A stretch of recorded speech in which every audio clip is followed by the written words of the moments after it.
did you become involved in the sex industry? Well, the same reason everybody else does. I ran out of track one day, and there was no other option. Right. So I bit the bullet and got on with it. And that's really all there is to it. I think people don't like to hear that end of it because they like to believe life can't get that nasty, but I'm sorry, it can. Yeah, people like to believe the kind of glorified feeling of, they are going to come along and save them. Yeah. I'm not being deliberately vague because my story is very, very complicated and we'll be here all week. But ultimately, I got to a point where I literally wouldn't have had an income to continue surviving unless I did something really, really drastic. I had no family, I had nobody to turn to. I tried all the relevant organisations and got all they said was, oh, but you mustn't do that. And they didn't tell me what else I was going to do instead. So I got on with it. I was terrified. I had a horror of it. I'd known sex workers for many, many years, and I knew that it was something I had almost a morbid fear of doing, an informed morbid fear of doing, even though I had the greatest respect for them. And when it came to it, I really didn't have a choice. In regards to current Ireland now, what is the current situation with prostitution and the legal system? As far as I have to be very careful I'm remembering this correctly, but as far as I can tell, sex for money is perfectly legal. But most of the things around it are illegal. Like I think it's illegal to knowingly rent somebody premises. It's illegal to solicit. It's illegal to advertise. And if a sex worker was to get caught, what would happen to them right now? Oh, depends in what circumstances. Okay.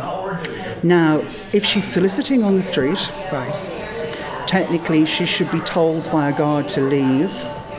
Then if she refuses to leave, and if you've just left the house at 7 o'clock, left the kids with a babysitter, and you've got no money, and you've a bill to pay in the morning, you can't afford to just go off back home. Of course, you've got deadlines. Because some guard is having his periods. Of course. Or doesn't like the look on your face, which unfortunately they're human beings too, and they can get like that. Yeah. So you stick around. If you stick around, he can then have you arrested. I think the first offence is a fine, second offence is a bigger fine, the third offence is jail. Really? And for the buyer of sex, if they, if the guards came and they got caught, what would be the protocol for them? That's a good question. At the moment, in terms of soliciting, they're subject to equal penalties to sex workers. But obviously, they're in a very different position because they're out there for entertainment. So if they're told to go home, they can go home. They're in a totally different position.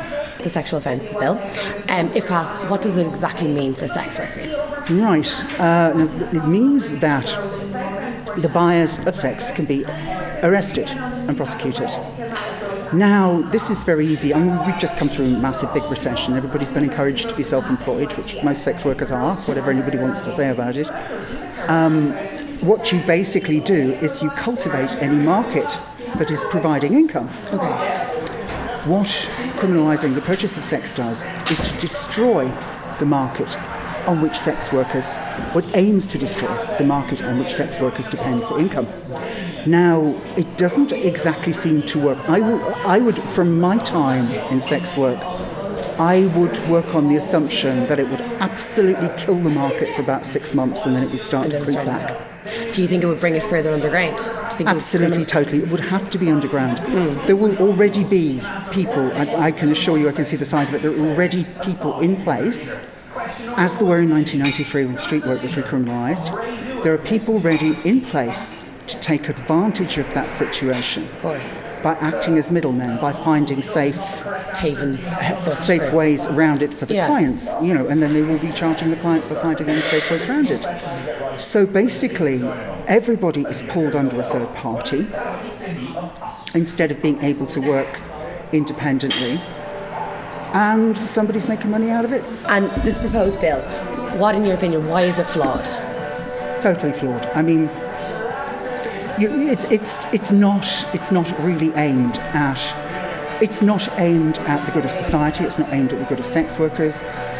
It's just aimed at appeasing a very extremist political agenda from the radical feminists. I think they're basically trying to criminalise being male, or criminalise thinking like a man in every way. It's complete lunatic extremism.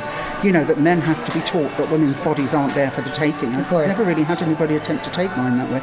And why do you think the government wouldn't take on, all your proposals for a refund? Because we don't suit this, nice people do the Nordic model. Whether they want to talk about it or not, and they don't have to, and they don't have to justify themselves, but sex work is the last resort when all social resources run. It isn't for everybody, but for quite a number.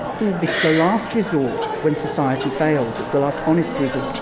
And in order to strengthen, sex workers' rights, what would you say to the government? Like, what would be the ideal way to strengthen sex workers' rights? Right, two ways. Well, the ideal is full decriminalisation, so that a sex worker is just like a plumber under law. Of course, yeah. That's not going to happen. What I believe will work in Ireland, now this is not what I believe is best, this is what I believe will work in Ireland, is to put in whatever legislation shuts the NGO sector up completely and make exemptions.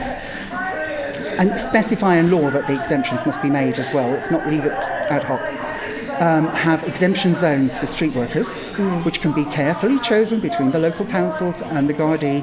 The way that I like the look of the zone. Obviously, I don't know it. I'm not familiar with it, but I like the look of the zone in Leeds. It's exactly the kind of thing I had in mind. And they seem to have this. You have zero tolerance for sex work outside that zone. You have zero tolerance for other crimes within that zone, including littering. Because when you're going to give somebody something, you have to ask them to take a responsibility as well. So this is your zone at night.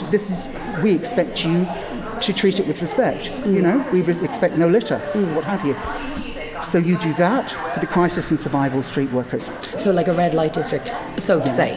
Yeah, basically. Exactly like Leeds. Unless I see glitches in it that I'm not seeing, Leeds on the surface looks like exactly what I have in mind.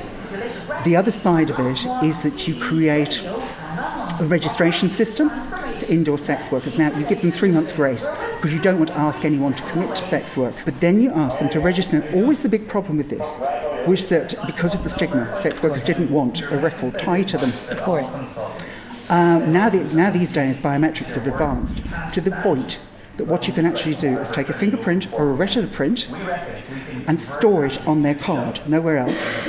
So that basically you feed the card to the machine, you put the finger or the retina or whatever next to it, and it matches them up, and that's the right person. It'd be a little machine like a credit card machine that you carried around. So kind of anonymous in a sense of looking, Yeah, but it's totally anonymous. Their fingerprints aren't in the system. Their retina prints aren't in the system. They are carrying their identity. Their ID. They can destroy it any time they like. Go and get another one. Obviously, probably best tied to a serial number and perhaps a trade name or something. But that would register them as sex workers. And if they are choosing to sell sex indoors, they're going to be making a really big income. So it's not a lot to ask. You can't tie it to the tax, that unfortunately, because of the identity thing. But, I mean, there's absolutely no reason why they shouldn't be subject to tax like everybody else. But you can't, because that is just a licensing. That makes sure that you have several points at which you can check. It's all voluntary. There's no coercion. That answers all the questions. So then your zones are exempt from all legislation.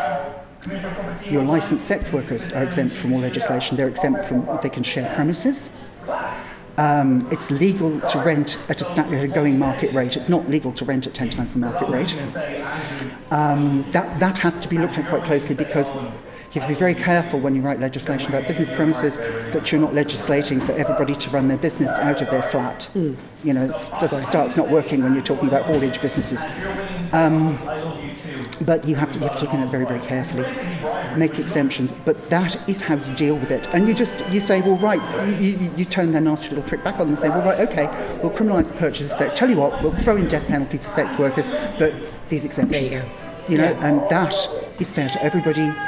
That lets everybody have their rights and respects the rights of everybody else. And then we need to do what they started doing in the north, and getting the services and the sex workers and the police to meet occasionally for workshops and whatever as equals, get to know each other, so that there's create no community more, in a sense as well. Also, so that there's no more of people being represented through the intercession of an NGO that just plonked itself there one day.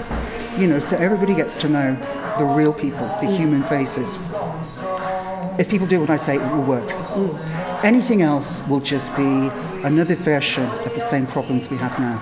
And do you believe the bill will be passed? Well, all I can say is, from waiting for the Dáil to be dissolved, I now know what it's like to wait for a verdict in a capital murder case. I pray on my knees it will not be passed. I mean, it's giving them the tools to put women in jail for first offences. It's giving them the tools to terrorise and bully and intimidate sex workers into accepting programmes which are inappropriate for them and basically harmful. It's horrific. I've been there and I know for a lot of sex workers it's not just the loss of a job, it's a matter of life and death for them and for their families. Niall Boylan. Real Talk Radio. Classic Hits, 4FM.